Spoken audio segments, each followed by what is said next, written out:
En haut de la chaise, Oui, à genoux. oui, drette là. Et puis quand, Drette. Oh, et puis quand la punition est levée, tu peux pas marcher. normal. C'est fait pour ça, la Tu, punition. tu tombes, tu tombes. Et tu dois, Plus collant que ça, tu meurs. oui, Hein? et tu dis, et tu dois promettre de ne jamais faire ça. Pardon, je ne ferai plus jamais ça. Et voilà. Ah, un Et double, l'instant d'après, tu recommences. oui. Ingénieur Jacques Bourgeois, bonjour. Bonjour à toi, grand chef du matin. Comment vas-tu? Ça va bien, Jacques, et toi-même? Moi, ça va merveilleusement bien. Dis-moi que ton cœur est en liesse. Ah, la victoire d'hier soir. Ah, merveilleux, Ouais, merveilleux. ouais, Mais ouais. moi, je pense Vous que allez arrêter d'être en liesse parce que c'est pas ce que le Premier ministre a demandé, là, hein, Qu'est-ce qu'il a demandé, le Premier à ministre? l'entraîneur. Qu'est-ce qu'il a demandé? Il dit les Canadiens doivent mettre la pédale douce, entraîneur, pour qu'ils perdent leur match, leur prochain match, afin d'avoir le premier choix au repêchage. Conor Moi, Bédard. je me mêle. Conor Bédard. Donc, il a dit ça. J'ai pas regardé. Oh oui. Oui, oui. Mais C'est il y a quelqu'un qui doit arrêter François Legault. Oui, hein. mais franchement, Quelqu'un arrêter François Legault. Aïe, C'est pas aïe, aïe. possible. C'est pas possible.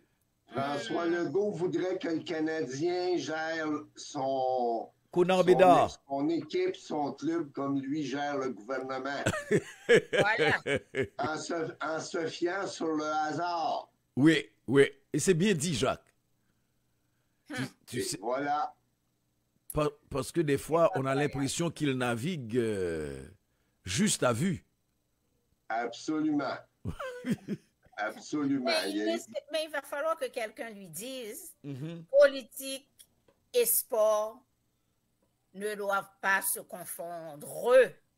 Reste dans ton rôle de politicien, Mais Asma, gère ce que la politique te donne le droit de gérer, laissez la politique, le sport au sport. non, Oh, moi, Asma, je ne suis pas tout à fait d'accord. pourquoi? Parce que si le Premier ministre a beaucoup de pouvoir qu'il peut utiliser pour, comment dirais-je, influencer le sport et nous donner une belle équipe du Canadien avec tous les connards de ce monde, n'est-ce pas? Mais qu'il aille voir qui de droit, Gary Batman et les autres, et puis, bon, laissez passer le Canadien. On veut les connards de ce monde à notre équipe. Mais Que je sais l'équipe pas. gagne, que l'équipe perde. On veut les connards. C'est là que je vais voir que j'ai un grand premier ministre. N'est-ce pas? Là, tu fais preuve. Et Un ce grand premier avec le ministre-là, petit G. Jacques, ce Mais premier tu- ministre-là ne fait pas de déclaration publique, ne dit rien. Il te donne des résultats. Il t'amène les connards. Pas vrai? Oui, mais Oh, là, tu fais comme notre premier ministre, là, tu dis n'importe quoi parce que c'est pas les connards qu'il veut, c'est les bédards.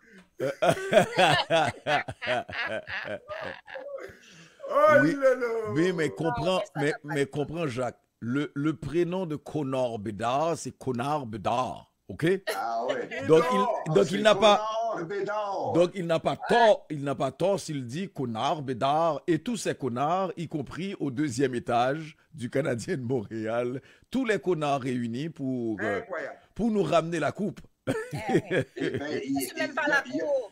C'est le choix, le premier choix. Oui, au oui, non, c'est ce repêchage. que je te dis, mais Jean-Ernest est allé plus loin. Jean-Ernest Oui, est ben allé, en donnant des ordres, moi j'ai poussé sa réflexion plus loin en disant, pourquoi pas dire, et bon, vous savez, à toutes les équipes là, cette année je veux avoir la coupe à Montréal. Bon, Absolument. Moi, je vote pour ce premier ministre. absolument. OK? Mais il n'aura pas cette année. Non, mais L'année prochaine, Jacques. L'année prochaine, Jacques, ou dans 10 ans, Jacques, mais on va avoir la coupe, OK? Jacques, on est dans, Mais dans 10 ans, il ne sera plus premier ministre, j'espère. Jacques, on est dans l'ironie, Le Jacques. Canada aurait pu évoluer. Le Québec aurait pu évoluer un peu. Oui. Non, mais moi, je pensais Mm. que ce premier ministre avait compris ses limites comme premier ministre depuis cette saga. Ah, c'est ce que avec j'allais te dire, la campagne du retour. Pardon? La campagne du retour à Québec. Oui. Mhm. Je pensais qu'il avait compris qu'il ne peut pas faire la loi dans le sport en exigeant le retour Des Nordiques. à Québec et que Gary Bettman lui dit il n'y aura pas d'équipe à Québec. Il n'y a même pas d'évaluation, on n'envisage pas la chose. Et Gary Bettman a fermé la porte parce que à double clé. il y avait engagé même son ministre des Finances pour dire que nous avons les moyens de le faire. Oui. C'est le gouvernement, c'est pas seulement François Legault, Ernest et Jacques. Il avait engagé le gouvernement dans cette histoire. François Legault, ce n'est pas le gouvernement. Oui, tu as raison. Ouais. Et tout comme il a pu empêcher qu'on reçoive la Coupe du monde de soccer. Oui. Hein? Que le Québec... Moi-même, non, je veux un premier ministre comme ça, mais pas seulement. Il faut qu'il soit le premier ministre... avec un peu plus d'autorité. Avec un peu plus d'autorité, mais qu'il fasse moins de déclarations, qu'on obtienne des résultats, et puis on va être bien content. On va être bien content. Ouais, mais alors, moi, je dois vous dire que les vrais connards, là, les vrais de vrais, là, c'était en Haïti. OK. Ah oui, ils ont dansé toute la nuit. Ah, ouais, bon. Hein? Ils se sont saoulés la gueule. Oh, il va pas me revenir avec ça. Pour quelle raison? Mais il faut bien. Oh, mais tu ne comprends pas. Asma n'était pas là, Jean-Ernest. J'ai fait... Bon, je ne vais pas jouer avec ça. Mais je suis en pleine déprime. Donc, par rapport à cette histoire, oh non. Asma, quand tu as vu... Pourquoi déprime là? Ah non, quand tu as vu ça... Alors, moi j'ai donné ma façon à Jean-Ernest un petit peu plus tôt, là. Parce que vous imaginez... Nous sommes responsables de ça, là. Non. En 2023, dans le carnaval, nous sommes tous responsables de ça. Non. Comme je dis souvent, même par rapport au gouvernement, etc., il y a des degrés de responsabilité que les gens, alors qu'on est en train de dire qu'on ne peut pas, comme je le soulignais à Jean-Ernest, j'ai parlé à des collègues de la presse, j'ai parlé à d'autres gens qui m'ont dit, et hier matin, je ne citerai pas de nom non plus, parce que la discussion s'est mal terminée avec un auditeur fidèle que je ne connaissais pas et que je salue, et qui, les gens me disent, comment on peut dire tous les jours que le pays ne fonctionne pas, que les hommes armés prennent le pays en otage, que les gens ne peuvent pas sortir de chez eux, et qu'on voit à la télévision, à 11h du matin, à 3h de l'après-midi, des centaines de personnes dans les rues en train de se déhancher, alors que rien ne fonctionne, alors qu'ils peuvent se faire kidnapper en rentrant chez eux, qu'ils peuvent se faire tuer dans un échange entre Tilapili, Chrysla, Iso, etc. Pierre-Emmanuel, je m'excuse là. Ouais, moi j'en peux pas. C'est ce Pierre-Emmanuel, mon directeur de nouvelles, comme ça là, que je n'aime pas. Asma Ortelou t'a dit quelque chose, Jean-Emmanuel, et puis tu bifurques. Non, je bifurque pas. Je dis non, je ne suis pas là-dedans. Afin de dire qu'on est tous responsables. Et j'ai précisé qu'il y a des degrés de responsabilité. La responsabilité, dans ce cas, est personnelle. Personnelle. Ça veut dire que nous n'avons aucune responsabilité par rapport à ces gens qui sont aveugles, qui ne comprennent absolument rien, à ces frères qui pensent que la meilleure chose à faire, c'est, lorsqu'on est dans la misère, n'est-ce pas, c'est de se saouler la gueule, de se déhancher et d'ignorer la réalité, parce qu'il y en a qui, lorsqu'ils sont face à un problème, Jean-Emmanuel, se saoulent la gueule. Et comme l'exemple de celui qui boit pour ignorer qu'il est alcoolique. C'est à peu près la réalité d'Haïti. Et si on revient à ce qu'a dit Asma, je ne suis pas d'accord à savoir que tout le monde a le même niveau de responsabilité. Mais oui, lorsqu'on analyse, nous avons une part de responsabilité. Oui, mais, aussi. pourquoi tu as dit que je ne vais pas juger? C'est ce que j'ai dit. Il y a des degrés de responsabilité. C'est ce que j'ai dit. Ben, Ah, mais c'est ça. La première des choses, nous avons une part de responsabilité. Tu parles de degrés, mais c'est une part de responsabilité. Et Asma a dit, on est tous responsables. Est-ce que c'est au même niveau? Non. Mais nous avons quand même une part de responsabilité parce que ces gens qui se dérangent là, ils ont un problème. Et puis, Jean-Emmanuel, oui, qu'on le veuille ou non, on devrait voir venir cette situation-là. Parce qu'aujourd'hui, tu es dans tous tes états, tu es gêné et tu as honte ou honte. Ou honte. Au moins, il n'est pas sans honte. Il n'est pas sans honte. Mais pourquoi vous... Oui. Moi, voilà ce que je dis. Pourquoi il fallait attendre que la situation en Haïti soit rendue à cette étape-là pour dénoncer le fait de tenir un carnaval en Haïti. Moi, ça fait des années, quand le pays a commencé vraiment à prendre un virage drastique, que je dénonçais le fait d'avoir de carnaval en Haïti. Mais ce qu'on me répondait, ben le peuple a besoin d'un moment de répit, c'est culturel, si un gouvernement ne donne pas le carnaval, c'est sûr qu'il va perdre le pouvoir. Et il a fallu attendre qu'on soit rendu là avant de sensibiliser la population à ce que dans un pays comme on a, il n'y a pas lieu de tenir de carnaval. D'autant plus, le carnaval n'apporte absolument rien côté financier à cette population. Le carnaval, c'est pour les riches, c'est pour les gens qui vont continuer à s'enrichir et pour qu'on continue à faire croire à la population qu'il est heureux, ne serait-ce que pendant ces 3 jours.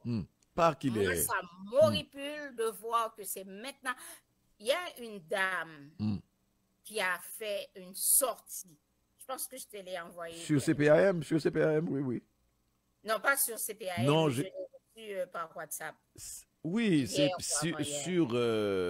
c'était au Champ de Mars et j'ai titré lundi matin qu'il n'y avait pas de feu au Champ de Mars comme on le disait, mais que la tension était vive et j'ai diffusé cette femme justement qui énumérait tous les problèmes. Aujourd'hui, je vais donner aussi la parole, hier soir je l'ai fait, à un homme parce qu'il y a toujours de ces gens, lui il était sur le parcours même du carnaval pour dénoncer les gens et leur dire « bonne sans honte », comme disait Jean-Ernest. Écoute là, et c'est pour ça que j'ai dit... faire la sensibilisation au moment où on est arrivé à un point quasiment de non-retour. Alors, comme personne responsable, je pense que nous avons une certaine responsabilité. Bon, là je te rejoins. Là, soit tenu en 2023. Là je te rejoins. On est tous... Oui. Oui, là on s'entend. Je tiens quand même à dire que nous assistons depuis un certain temps à l'effritement de la société haïtienne et à un moment donné encore, alors que le peuple avait besoin, le peuple était l'objet de pression de la part de groupes, etc. Et puis on se disait que le peuple avait besoin d'un répit. C'était un prétexte pour accepter. On est passé par toutes les gammes des émotions par rapport au carnaval, en parlant justement de ce carnaval qui est une dépense pour l'État d'Haïti et non une possibilité de rentrée d'argent, contrairement à ce qui se fait au Brésil et ailleurs, n'est-ce pas? Alors, on a parlé de la question. Mais ce qu'on n'a jamais vu et qu'on n'a jamais compris, quand Asma dit c'est une dépense, c'est vrai, mais c'est aussi la possibilité pour Ah, pour des gens de faire des hein, gains. de faire Ben oui. de l'argent. C'est ça. Mais, tu vois, Mais c'est pas la il population, y a ça. deux niveaux qui font de l'argent. Hmm. Il y a de ces artistes-là, lorsqu'on va voir un Lolo, c'est comme ça, Hmm. participer à un carnaval, je ne dis pas c'est le carnaval de cette année, mais un certain carnaval, on s'est posé des questions. Lolo au carnaval, mais il vous dit, moi je vis de ma musique. Si je ne suis pas payé pour participer à un carnaval, je n'ai pas d'argent pour donner à manger à mes enfants, etc. Une façon de voir la chose. C'est une raison, c'est sa raison. Il y a de ces artisans Une mauvaise raison. qui utilisent leurs marteaux et leurs outils pour faire Les stands. les stands sur le champ de Mars. Eux, ils gagnent leur vie en faisant ça. Ils attendent 1 an avant d'avoir un job de monter des stands. On s'entend, c'est encore des prétextes. Mais là, on est rendu au 3e niveau. C'est ceux-là qui ont de l'argent à distribuer, qui doivent distribuer cet argent-là parce que le gros de l'argent reste dans leur poche. Et ça, là, va nous amener à ces millionnaires, que dis-je millionnaires, milliardaires, en Haïti. Est-ce que vous saviez que l'un des plus grands milliardaires de la Caraïbe Bidjo se trouve être Jocelyn Privert. Milliardaire de la Caraïbe. 13 milliards de dollars. 28e sur 400 investisseurs aux États-Unis. OK.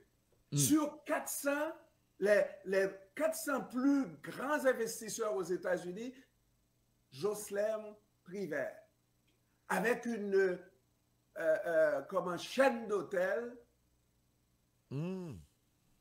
Ah ben oui, ben c'est pas il faut que tu fasses tes recherches. Le magazine Forbes 2017, public. Forbes 2017, Jean-Emmanuel. Et ces gens-là, lorsqu'ils sont au pouvoir, eh ben oui, il faut qu'ils organisent le carnaval. Oui, mais parce que même de la logique. Être néfaste, ils organisent le carnaval pour permettre au peuple d'oublier, pour permettre au peuple de leur donner un répit, etc. Et c'est comme ça que moi je retrouve Asma, parce que lorsqu'on sait le but du carnaval qui est organisé et qui amène un déficit année après année pour l'État d'Haïti, mais on se doit, nous, de dire non au carnaval. On se doit d'arrêter de dire que les misères des Haïtiens, c'est à cause des étrangers. Les misères que ces Haïtiens vivent aujourd'hui, c'est d'abord et avant tout ces gens qui volent et qui pillent le pays. Ces dirigeants qui volent et qui pillent le pays. Et qui utilisent tous les moyens à leur disposition. Vas-y. Magazine Fort. Non, c'est même pas comment tu peux être le plus grand milliardaire d'Haïti en... enfin bref, je sais pas. Même quand tu pilles, comment tu peux avoir 13 milliards? Parce que c'est... alors, laisse-moi te dire. Oui, j'essaie. M'en va te dire comment lui... M'en va te dire, là. M'en va te dire comment il a fait son argent, lui. Oui. Ça fait longtemps que Privert, c'est pas en devenant président provisoire d'Haïti, là, que Privert a fait son argent. Privert était dans l'administration à un poste où il nommait, où il vendait des jobs à des gens et qui lui étaient redevables et qui lui apportaient des redevances mois après mois, mois après mois, mois après mois. Voilà Privert, le plus grand milliardaire, pas seulement d'Haïti, mais de la Caraïbe. Alors là, et dès qu'on a nommé Privert dans les sanctions canadiennes, savez-vous où il se trouve? En République dominicaine, là où il investit aussi beaucoup, mais surtout chez les politiciens. Là, il est sûr d'être protégé en République dominicaine. Privert. Joslerme de son prénom. Alors qu'on arrête de dire que les malheurs d'Haïti, c'est seulement les étrangers. Les étrangers, les étrangers, les Américains, les Français. Malheur des Haïtiens, là, moi je vous le dis souvent, c'est d'abord et avant tout les Haïtiens. Mais, et c'est là, peu importe de qui vient les malheurs d'Haïti, mais je pense que la population, le peuple haïtien, s'il n'est pas conscient que son malheur vient des Haïtiens, ça prend une sensibilisation Je suis d'accord avec toi. Auprès de ce peuple-là, pour qu'il regarde aussi ailleurs, qu'il empêche de vivre comme des humains. Et ce n'est pas, surtout pas, en applaudissant n'importe quelle mascarade qu'on lui donne en Haïti, sous prétexte de. Et moi, j'ai toujours, ça fait longtemps que je réfléchis à, en particulier, un couplet de cet hymne national. Et je me disais, pourquoi ne pas l'enlever? Parce que ça n'a plus de sens aujourd'hui. Mourir pour le pays, c'est aussi accepter de souffrir pour le pays. C'est ça ce que ça dit. Ce n'est pas en acceptant une petite jobine une fois par année parce que tu te dis, ben, pour cette année ou du moins pour quelques mois, je vais pouvoir nourrir ma famille.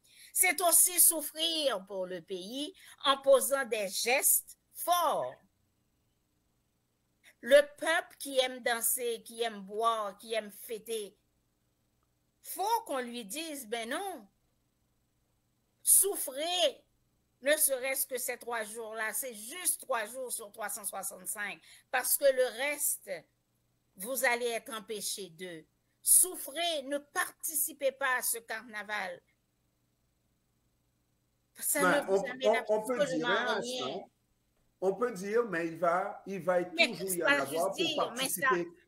Il va y en avoir pour participer, mais Asma, on fait notre travail. Il faut faire ce travail de sensibilisation à un moment donné. Mais et quelquefois, on prend des courbes, on ne fait pas le travail, on trouve des raisons pour dire, pour justifier, pour dire.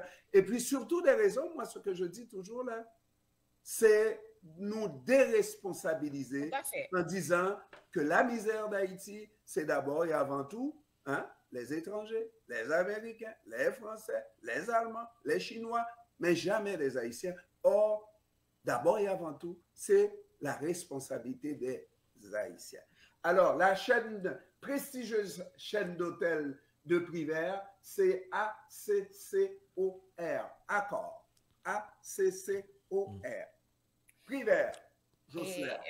Oui, mais comme je vous dis, je vais faire mon devoir. Parce que il y avait déjà cette histoire. Mais là, tu viens avec le magazine Forbes, c'est... Oui. Je vais faire mon devoir, my homework. Mais on parle de sensibiliser, on est dans le carnaval. Mais cette sensibilisation-là aurait dû être faite également pour la Coupe du monde de football, où on donne l'électricité pendant la période de la Coupe du monde. Les gens se ramassent au Champ de Mars pour aller écouter la Coupe du monde. Fallait sensibiliser la population à ça aussi. Laisser la Coupe du monde à ceux qui ont travaillé, à ceux qui vous ont pillé pour regarder la Coupe du monde. Mais vous méprisez-la, cette Coupe du monde. Alors, et c'est là où Jean-Emmanuel sera d'accord avec toi, même s'il ne dit mot. Jean-Emmanuel, oui. Ça là n'a pas été inventé par nos dictateurs haïtiens. C'est du sport et des jeux. Et ça fonctionne toujours. Et ça fonctionne toujours. Il va toujours y en avoir. Là où je suis d'accord avec Asma, c'est de prendre nos responsabilités.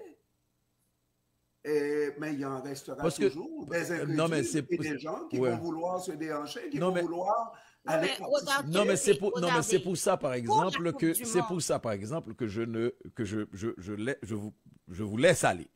Mais il y a beaucoup de choses Mais avec il ne les, faut pas nous laisser aller. non, parce qu'il y a beaucoup de choses avec Avec un lesquelles, certain détachement. Tu veux non, dire, non, nous laisser non, aller. non, du Regardez, tout, c'est pas du non, c'est pas du Mais tu nous détachement. méprises en Non, disant non, ça. ça n'a rien à Et- voir. et- Avant, mais Pierre. oui, Alors, mais Jean-Ernest, vous soyons, laissez. soyons sérieux. Bon, Soyons Avant sérieux. de- Pourquoi? je vais te dire, Pourquoi pourquoi ça, devrait-on moi? être sérieux? Je vais vous donner un exemple justement par rapport à la Coupe du Monde. Savez-vous que pendant la période de Coupe du Monde, même des stations de radio en Haïti ont arrêté leur programmation habituelle pour ne diffuser que des matchs de la Coupe du Monde? Est-ce que c'est normal dans un pays, dans un État comme on est en Haïti? Oui, Ce oui, n'est pas oui. normal. Alors, Non, moi, mais je- alors, laisse-moi dire ce j'ai que dû- laisse-moi dire, Jean-Ernest, termine laisse-moi avec dire, les non. radios. J'ai dû me battre avec Jean-Emmanuel pour lui dire que c'est toute la société qui est en déconfiture, y compris ses confrères journalistes et les radios et patati et Mais oui. patata. Alors- Il y en a même qui sont dans la magouille de payer pour Tout à fait. Moi, je vais vous dire une chose. Oui. Pour relativiser, OK? Hein. Ce qui est en train de se c'est à passer, non, oui, je suis d'accord. Ce qui est en train de se passer est en dehors de toute compréhension. OK? C'est-à-dire, et surtout sur la base que vous ne pouvez pas sortir de chez vous, que vous êtes tué chez vous malgré que vous ne sortez pas avec des balles perdues, mais que vous êtes capable, parce que les ISO a son propre char, il est rappeur, chanteur, etc. Parce que ISO a donné la permission d'aller se déhancher, vous allez vous déhancher. Donc, Asma, plus que toute autre chose, mon indignation était, comme je disais à Jean-Ernest hier après-midi, de voir le char d'ISO. Bon, Uh-huh. alors, mais par rapport au fait, puisque Jean-Ernest, je pensais qu'il allait dans cette direction, du sport et des jeux pour tout le monde, et pour le peuple, c'est que regardez une situation qui est en train de se développer depuis un an. On est un an depuis que la guerre se fait en Ukraine, a été déclenchée, une invasion, la guerre, etc. OK? L'Ukraine continue de participer dans toutes les activités sportives.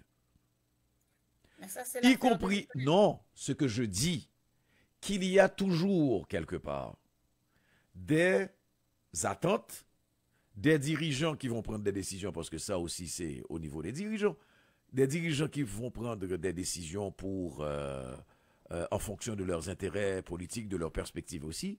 Et puis tu as des gens qui, dans des circonstances les plus inimaginables, la douleur de la guerre, les gens qu'on perd, etc. Mais tu as des gens qui estiment que il faut y aller parce que nous devons continuer de faire croire qu'on vit. Il y a des gens qui croient que c'est une fenêtre de respiration, que ça permet de ci, que ça permet de ça. C'est comme Est-ce tu vrai, ça? l'as dit, le carnaval, moi de mémoire de vieux, depuis que je me connais, et Franz me l'a confirmé, Jean-Ernest aussi, la seule fois où on n'a pas eu de carnaval, c'était peut-être parce que c'était trop près de la chose, c'était après le tremblement de terre, le terrible tremblement de terre. C'est la seule fois. Et ils se sont retenus pas à peu près. Tu comprends? C'était la seule fois où on n'a pas parlé de carnaval et que le gouvernement a dit qu'il n'était pas question de respecter les jours gras, patati et patata. Alors, c'est le seul moment. Mais en dehors de ça, je suis indigné, je suis fâché, ça me fait mal, etc., etc. Mais de l'autre côté, je me dis, est-ce que je dois, comme vous avez dit, est-ce que je dois prendre la responsabilité de quelqu'un qui estime que le carnaval, pour lui, est une fenêtre quelconque. Pas les voleurs, Jean-Ernest. Pas ceux qui vont piller, voler, etc. Et tu as bien souligné le fait que c'est l'occasion, d'abord et avant tout, de faire beaucoup d'argent. Les gens ne s'imaginent pas les sommes qui sont débloquées. D'ailleurs, depuis quelques années, vous vous rappelez, à un certain moment, on disait qu'il y avait un budget tant pour le carnaval. Asma, Jean-Ernest, dites-moi si vous avez jamais entendu parler. Depuis des années, je ne ferai pas de personnalité présidentielle. Depuis des années, est-ce que vous avez jamais entendu parler de budget pour le carnaval? Non, ça reste à la discrétion des autorités. Alors, Jean-Emmanuel, Oui. c'est d'autant plus vrai que lorsqu'on parle de responsabilité ou irresponsabilité, les deux se valent. Il faut s'inclure là-dedans. Que l'on regarde tout ça, nous qui comprenons ce qui se passe, ce qui se fait, et pourquoi cela se fait de cette manière-là. Pourquoi d'année en année, même dans des périodes, je dis encore une fois, là, je me rappelle très bien lorsqu'on a commencé ce débat à CEPAM, savoir dans les circonstances, est-ce qu'on est bien avisé d'avoir un carnaval? À quoi sert un carnaval en Haïti? On a posé la question sous toutes ses formes et on a trouvé des réponses, ni figue ni raisin, et des justifications pour continuer. Et là, tu as pris l'exemple, oui, en pleine guerre, il peut y avoir des périodes, des fenêtres de respiration. Quand, par exemple, là, on essaye de vivre normalement, de faire semblant que la vie continue en Ukraine, alors qu'il y a des bombes qui pleuvent encore sur Kiev, sur les principales villes. Dans le cas des Haïtiens, c'est un cas vraiment spécial. Oui. Vraiment spécial. Il ne s'agit pas d'un autre peuple des Dominicains qui viennent à côté nous tirer dessus. Là. Il s'agit de frères haïtiens qui terrorisent et qui font ce qu'on sait, on n'a pas besoin de décrire. Et c'est des choses atroces que même des étrangers ne feraient pas à des Haïtiens. C'est incroyable. Et puis, que nous ayons d'autres, supposément, qui sont là pour nous protéger. Mais les autres, quand je parle, pas seulement des autorités, mais nous aussi, Jean-Emmanuel, nous avons une responsabilité. Parce que nous comprenons ce qui se passe. Mais je te Nous devons jouer notre partition pour décrier notre rôle. C'est de parler et de crier, et de parler et de prêcher, et continuer à prêcher, à prêcher. Quand nous ne le faisons pas dans ce sens-là, nous manquons à un devoir. C'est ça que je veux dire. Est-ce que ça veut dire que nous allons réussir à arrêter la chose?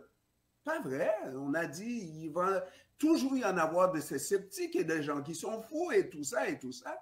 Mais on aura réussi à sensibiliser un paquet, un groupe, n'est-ce pas, une flopée de gens, à les amener à comprendre, à réfléchir et à comprendre surtout pourquoi on les considère comme ça. Et ne pas surtout, Jean-Emmanuel. Moi, c'est là, quand je regarde ce qui s'en vient vendredi, Jean-Emmanuel, qu'est-ce que notre ami Ismaël va dire à son monde par rapport à ce carnaval qui vient d'avoir lieu?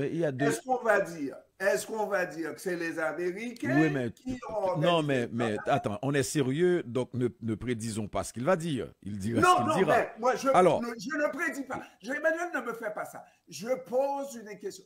Qu'est-ce qu'il va dire? Ah ben non.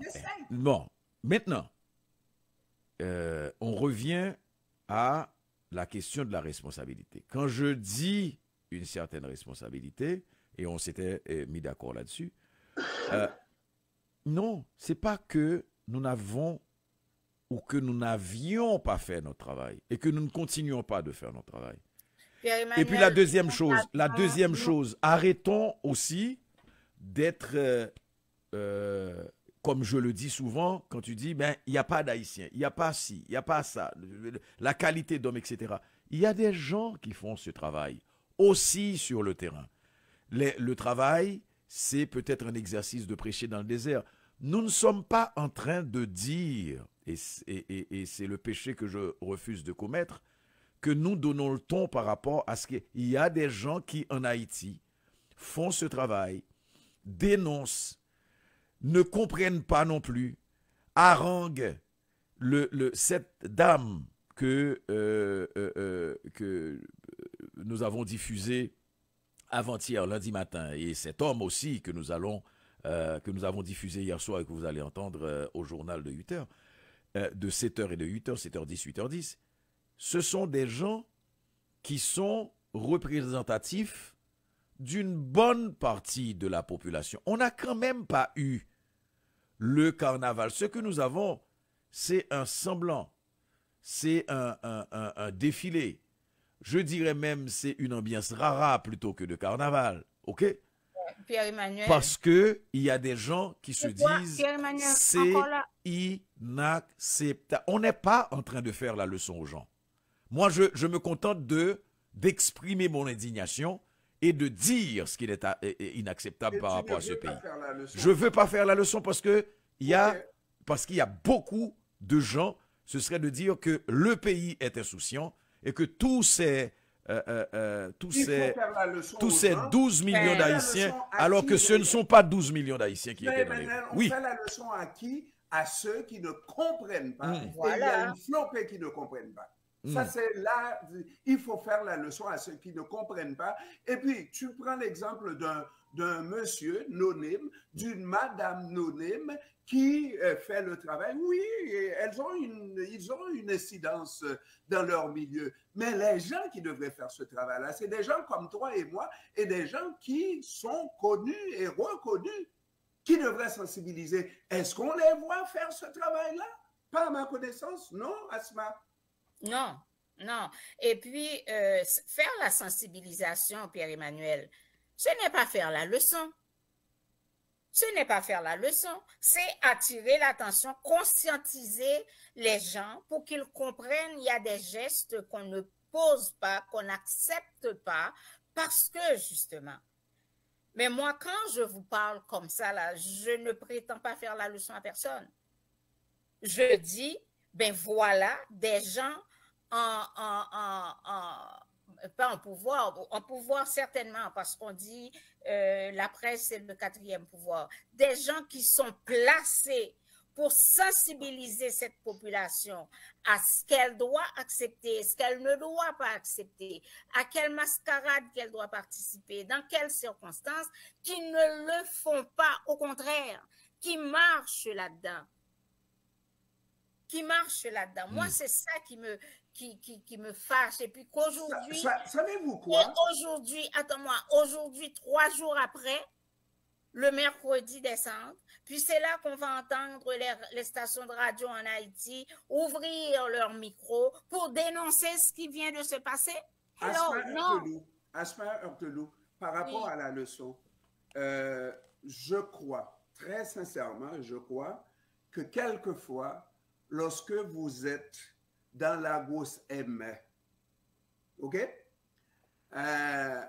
Vous ne sentez pas, vous ne voyez pas que vous êtes dans la M, vous vous accommodez de la situation et ça prend quelqu'un qui est à l'extérieur pour regarder la chose et pour dire, mais comment se fait-il que Jean-Ernest puisse continuer à vivre dans cette situation-là? Ça sent mauvais, Jean-Ernest, tu ne peux pas rester. Et là, oui, c'est mon devoir, c'est mon pays, j'aime mon pays aussi, c'est mon devoir de faire la leçon s'il le faut. À ces dirigeants, à ces responsables de stations de radio, à ces gens-là qui vivent en Haïti, qui se dérangent quand il ne faut pas, à ces gens qui ne font pas preuve